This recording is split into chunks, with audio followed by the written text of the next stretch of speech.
Every year, I teach a course on the Gospels titled Scripture and Apologetics Implications. During the time of that course, I ask students if any of them have ever experienced a miracle. Some say no, some say yes, but out of a roster of about 15 on average, there are usually one or two who have had an experience which is quite extraordinary. So I will ask them to make a short video describing that experience so that others can learn of it. Well, last year I had a student named Charlotte Thomason, and she had an extraordinary experience earlier in life. She produced a short video at my request, and I'd like to share it with you all now.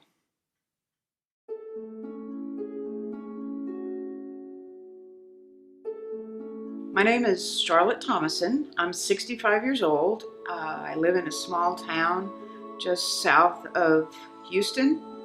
I have a master's degree in social work from the University of Texas at Austin, and I'm currently enrolled in the Master of Apologetics program at Houston Baptist University. I'm going to be talking about an event that happened when I was 11 years old. When I was 11, I was actually declared dead by EMS, and then seconds later I came back to life. And I want to talk about and tell the story of what happened between the time that I was declared dead and when I came back. And it's actually a story of seeing Jesus and what my reaction was to that. Now, like I said, this happened when I was 11, and at that age I became pregnant by my father as a result of sexual abuse that had started at a very young age. And on the night that the baby was born, I actually died.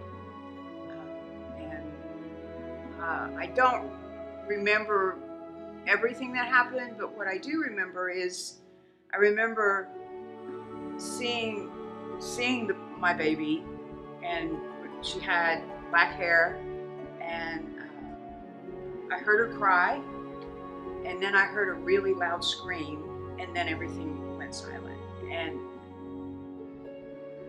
I couldn't breathe, and everything just started spinning, and I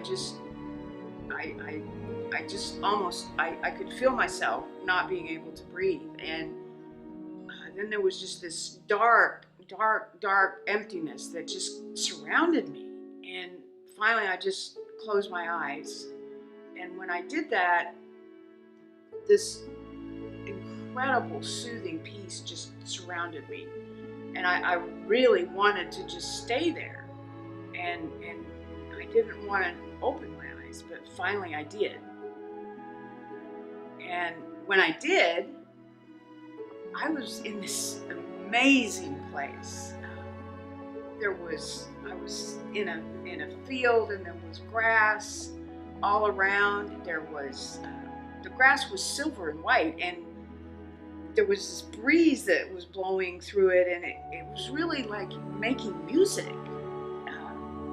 The breeze was actually making music, and then I realized I was actually standing on a white path, and I was the wind and the breeze was just created almost a melody. It was just so soothing and so comfortable and peaceful. And really, for the first time in my life, I felt safe. And I was so happy. And I saw in the distance there was this really big door, and it was white and it was glistening, and part of me wanted to walk towards that door, but I just felt so peaceful and so safe that I decided, now I'm just going to stay here and just enjoy this. So I closed my eyes, and I was just really enjoying that. And then I heard a voice, and the voice said, "Open your eyes, Charlotte." And I didn't really want to, but I did. And when I did, I saw a man walking towards me, and he was holding a baby. And at first I didn't really recognize who he was, but as he got closer, I recognized it was Jesus. And I realized that the baby he was holding was probably my little girl. And I walked towards him, and I reached out because I wanted to hold my baby. And his reply was, no, it's not your time. You can't. You have to go back. I was so angry. I was so mad at him. And I could not understand that. And I asked him, I said, why? Why do I have to go back? Because my parents will keep abusing me. Nothing will change. And why can't I stay? And at this point, he was walking towards the door, and he said, because you have things that you still have to do. You will see her again. And in the meantime, she's going to be safe with me. But you need to go back because there's things that you need to do. And he was walking towards that door, and I was so angry. So I could not understand why he would send me back. And then the door opened, and I could see just this beautiful radiance, and there was singing and laughter, and I wanted so badly to go through that door. And he turned to me and he says, "It's okay, Charlotte. She's safe with me, and you will be here, but you have to." And at that point, he just walked through the door and closed the door.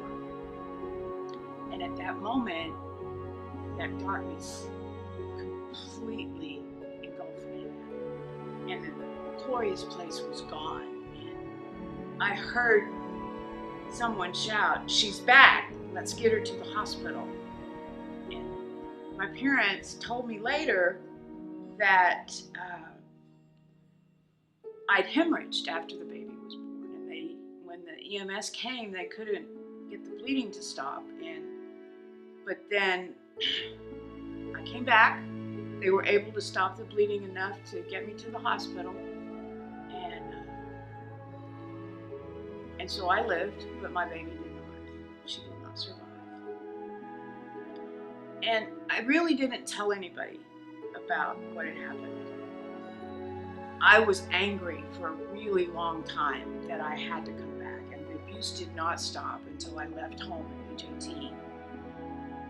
And I really, after a while, I forgot about what happened. I think it was easier for me to forget it than to think that Jesus made me come back to that life. I also remembered a lot of times in my life that Christ showed up for me.